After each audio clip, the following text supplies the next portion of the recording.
carica dei colti ideatori, i coltivatori di idee.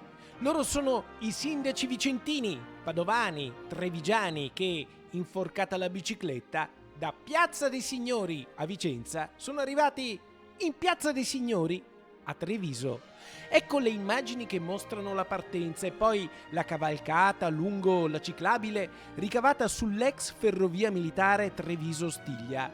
Via i binari è stata creata una lunga striscia d'asfalto di 70 km che, a lavori finiti, saranno 118. Fino a Montegalda la provincia di Vicenza è tutta asfaltata e abbiamo tutta una bellissima pista ciclabile. La ciclopedonalità deve essere il futuro della mobilità sostenibile.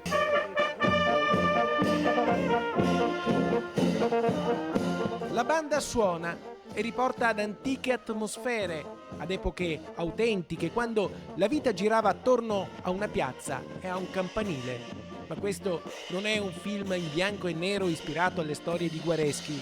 Questa è l'inaugurazione del tratto di Montegalda della grande ciclabile che unisce il Vicentino col Trevigiano. Questo tratto è strategico perché veramente unisce in viabilità ciclabile Treviso con Vicenza, con il Basso Vicentino, con Padova, quindi è veramente strategico proprio perché da qui si parte e si può girare buona parte del Veneto solo in bici e in sicurezza.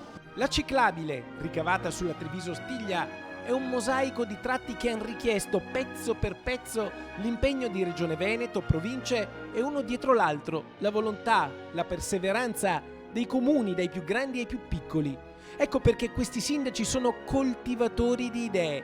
Per realizzare questo progetto c'è voluta visione, la capacità di guardare oltre, la voglia di seminare per poi oggi raccogliere con questa galoppata in bicicletta i frutti di un lungo lavoro. Siamo nel triangolo delle meraviglie, Vicenza, Padova, Treviso. A noi solo il compito di valorizzarlo al meglio. E così, salutando Montegalda, si riprende la strada per Treviso.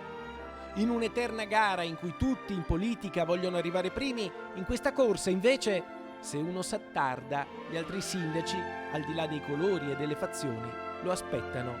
In fondo, il traguardo più grande tagliato oggi è proprio questo: l'unione, l'amicizia. Sulla forza dei pedali, la voglia di scalare i problemi, di superare le difficoltà, di sudare ma non mollare. L'emblema, il simbolo, l'immagine di un Veneto che guarda avanti e non si ferma.